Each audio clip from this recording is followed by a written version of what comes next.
आपने कभी न कभी तो एक तारे का नाम जरूर सुना होगा। इसका नाम है ध्रुव तारा।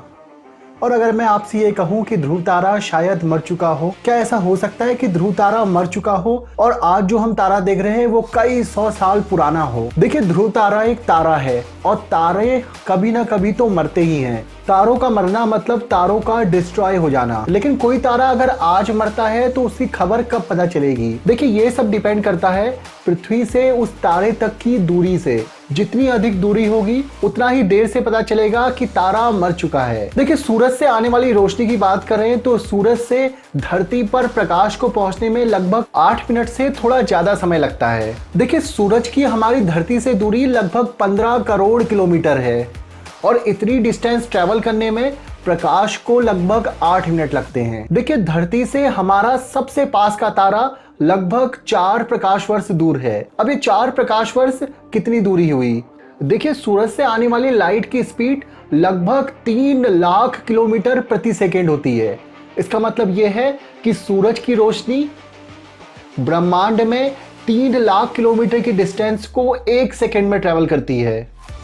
और अगर मैं इस तारे की बात करूं तो ये तारा हमसे 4 प्रकाश वर्ष दूर है। इसका मतलब ये है कि लाइट को 3 लाख किलोमीटर प्रति सेकंड की स्पीड से आने में भी लगभग 4 साल लग जाएंगे। इसके बाद अगर हम ध्रुव तारे की बात करें तो ध्रुव तारा हमसे लगभग 430 प्रकाश वर्ष दूर है। इसका सीधा मतलब है अगर ध्रुव तारे से कोई लाइट चलती है तो हमारे पास आने में लगभग 430 साल लगेंगे, वो भी तब जब प्रकाश की गति 3 लाख किलोमीटर प्रति सेकंड है। देखिए, यहाँ पर एक पॉसिबिलिटी आती है, क्या हो अगर ध्रुव तारा 200 साल पहले ही मर चुका हो, क्योंकि वहां से लाइट आने में लगभग 430 साल लगने हैं। तो तारे की मरने की खबर हमको 430 साल बाद ही पता लग पाएगी। देखिए, इसका मतलब है कि आज अगर तारा मरता है तो आज से लगभग 430 साल बाद हमें पता चलेगा कि ये तारा अब मर चुका है।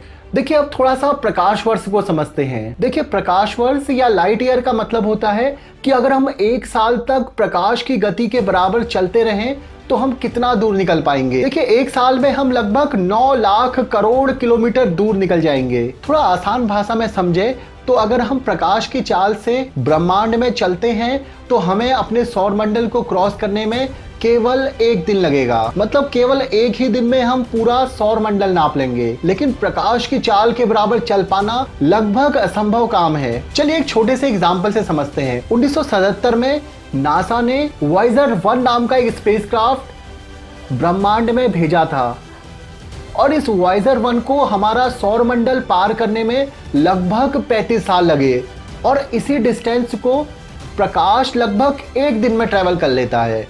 तो यहाँ से आप समझ सकते हैं कि 1 प्रकाश वर्ष कितना दूर होता होगा। देखिए, हर तारे की अपनी एक उम्र होती है और उस उम्र के बाद तारा विघटन होने लगता है या हम कहें तारा फटने लगता है। अगर हम बहुत बड़े बड़े तारों की बात करें, ये तारे इतने बड़े होते हैं कि हमारे सूरज से कई गुना बड़े। तो ये तारे एक समय के बाद अपने ही भार में समा जाते हैं। मतलब इनमें अत्यंत भयानक विस्फोट होता है और इस विस्फोट को सुपरनोवा कहा जाता है। देखिए, इस पे निकलने वाली ऊर्जा अरबों खरबों हाइड्रोजन बमों के बराबर होती है। देखिए, बात करें ध्रुव तारे की तो वैज्ञानिक अभी तक श्योर नहीं है कि ये तारा अभी बचा हुआ है या तारा मर चुका है।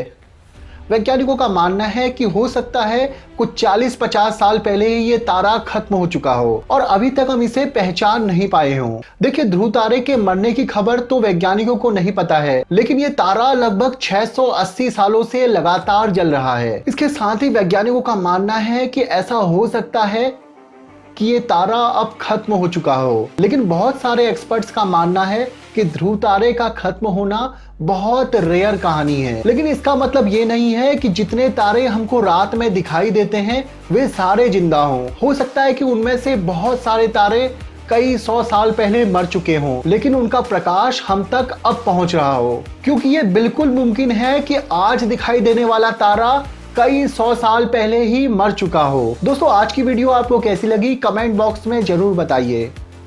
ऐसे ही वीडियोस को देखते रहने के लिए चैनल को लाइक, शेयर और सब्सक्राइब कीजिए। मिलता हूं आपसे नेक्स्ट वीडियो में, तब तक अपना ख्याल रखिए। धन्यवाद।